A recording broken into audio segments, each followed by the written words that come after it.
Hey, Sandy. Well, thanks for joining me. This is good to see you. It's good to see you too. Yeah, I actually miss seeing people, but this is a lot of fun. So we just wanted to do something really quick, and we wanted to just check in with all of our advisors and our companies and see how they're doing with everything that's going on. So, tell me what's going on in your world and how is it affecting your business? So we work with a lot of economic development and tourism-based organizations throughout the region. And those economic development-based organizations, those economic development offices, city, county, or regional, are right there on the front line. They are providing that first line of support to the business community. So we've been behind the scenes providing support for them, helping them to get their information out, helping them to figure out, strategic ways of sharing it, figuring out the programs that they could be creating and implementing, executing for their community, for their jurisdiction, for their stakeholders. And that, honestly, it's been a lot. It's been honestly kind of the same type of work, but with a different message than we've been doing for years. So we've got some amazing clients, amazing economic developers across this region who are really dedicated. Yes, really dedicated, really passionate to pull from like the existing toolbox and the resources that they have, but also creating new tools and new things that will help us all together get through this. Wow. Are you working harder than before? I am working a lot more than I was before. I am a FTSE client and am in the space, and this experience makes me realize why I do not like working out of my house. I don't like being here alone, is on one end, but also when I had an office to go to, it was an easier start and stop. Yes, exactly. And that start and stop has blurred a lot lately. So how's it working with your team and stuff like that too? How are you keeping connected with them? And I also understand you just hired a new person, couple people. Yeah. Yeah, onboarding a new person remotely. Yes. So we used to have, obviously I would touch base with the team. I'm out of the office a lot. I had been out of the office a lot, but would touch base over the phone, email, things like that. We had a stand-in team meeting once a week, but now we are kicking off our day as a team. So at 9 o'clock every morning, usually we all get started, before then, but that gives us a chance to check emails and just see if there's anything on fire. But at 9 o'clock, we come together as a team on Zoom, and it gives us a chance to,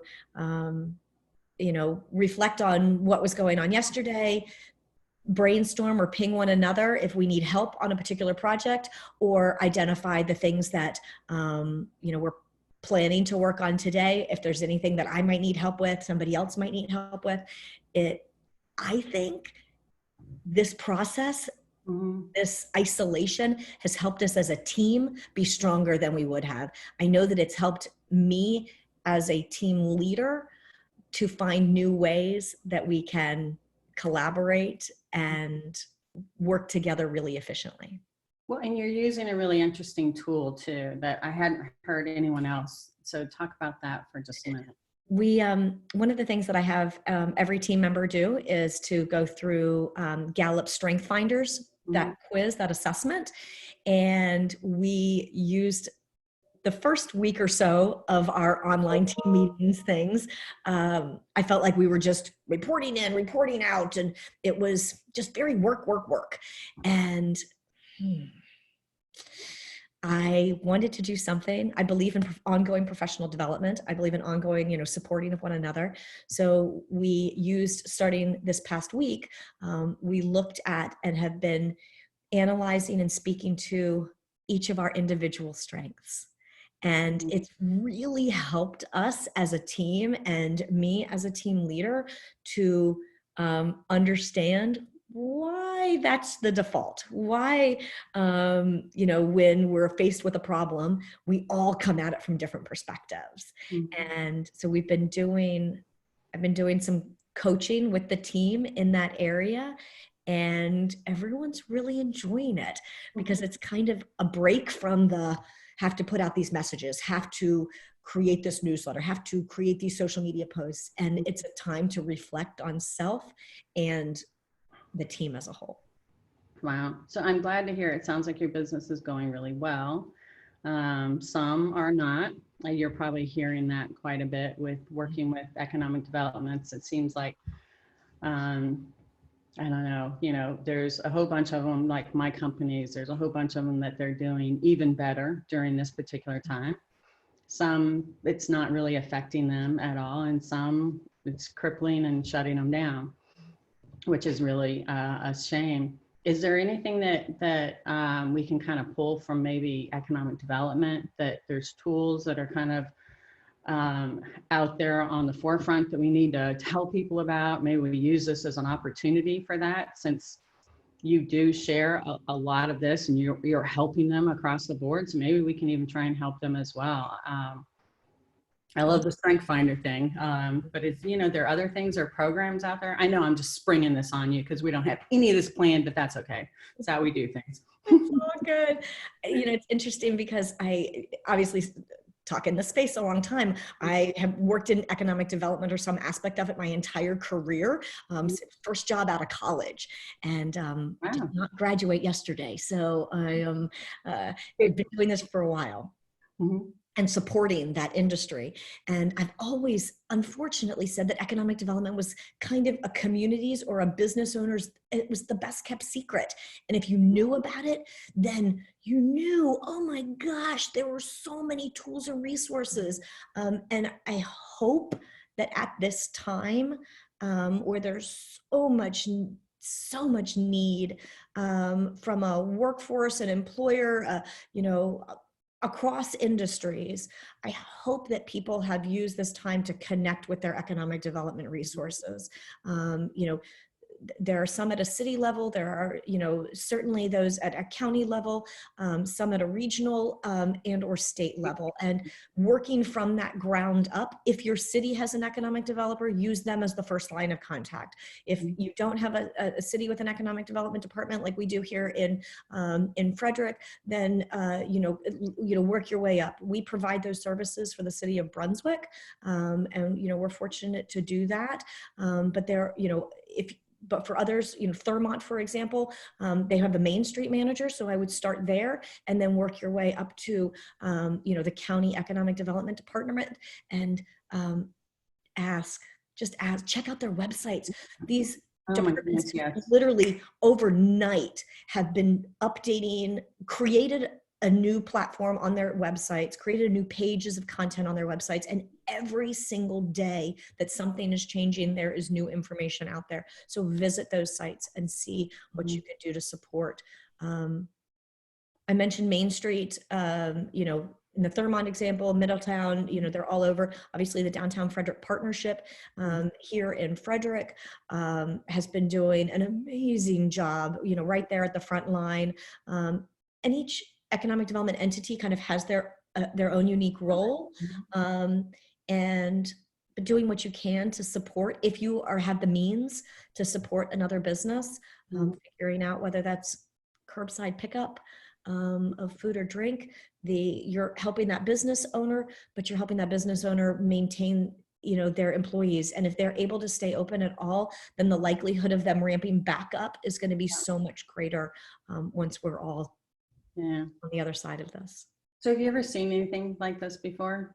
I mean, 9/11 was pretty tough, but it wasn't along these lines. No, and not at this level. I mean, what if there's a flood, a hurricane, other natural disasters? This is the most extreme natural disaster any of us have ever been a part of.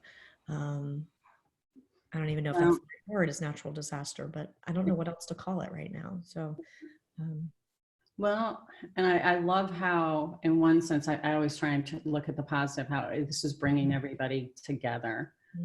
And all of the agencies really are reaching out. I think the chamber, we didn't talk about them, they do an amazing job.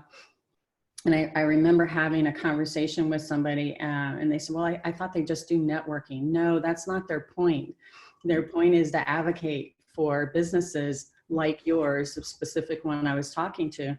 If you were a part of that and had a relationship with them, so I ended up connecting them with them because they needed some help at this particular time. And that's where all of these partners coming together. And we're very fortunate here in Frederick between, I'm going to get myself into trouble, Richard on the city side and Kara and Downtown Frederick Partnership and Helen on the county side, and then Rick over here on the chamber, and then Tamar on the state side. Well, we've got tons of state side as well. Yeah, so and then the workforce development partners. Oh, I'm sorry. Oh, yeah. Yeah, that are all, I mean, yeah. And to know that's the beauty of economic development is that you end up being a jack of all, master of none. So you know who all of these players and the connectors are. If there's a problem, and if you don't know, you're at least one person removed, and you know who to make a call to or send an email to help solve the problem. Yeah. Well, we ought to end on that one. Because that's where a lot of the resources and stuff are, and I think everyone's really trying to be that. But I love the role that you play, and I'm so happy that your team is doing really well. Have you had to pivot in any way in terms of your business, in terms of what you do? We have a little bit, and it's interesting. We got a new client about 2 weeks ago in the middle of this, somebody that we had been talking with, and it's an economic development organization, and they came to us because they wanted us to do this one thing. And now we're doing something totally different. So it's really about, figuring out, the pivot for us is message and in some ways tactics, because it's not like we can go knock on doors and get information out. So we're relying really heavily on email, but there's definitely an email burnout. There's a webinar I think we all hit a wall a little bit on webinars, but there's such great resources. So if you can find a new love for webinars again, I would encourage you to do that and see what resources are out there. Like you said, the chamber is putting out some amazing webinars and resources for their members and for the community, which is great. Absolutely. Yeah, so we have pivoted a little bit. In all of this, I not only was onboarding a new employee, but I also chose to hire an intern because I needed to take a pause, and I was honestly feeling bad. I feel terrible for those that are graduating at what would have been the best time in their whole life, and now they're at kind of a not the most ideal labor market. So we have another team member that is an intern right now, and she lends this amount of energy and a fresh perspective. And so I don't know if you can find a way. I'm trying to find a way to do what I can do. It's not a lot, but I'm doing what I can. Oh, everything you're doing is really great. I know a lot of it is behind the scenes and people don't really see that a lot, but what you do is phenomenal. So thank you. Yes. All right. We're going to say goodbye for now. We'll talk again very soon, I'm sure. Yay. So thanks again for coming on. All right. Bye.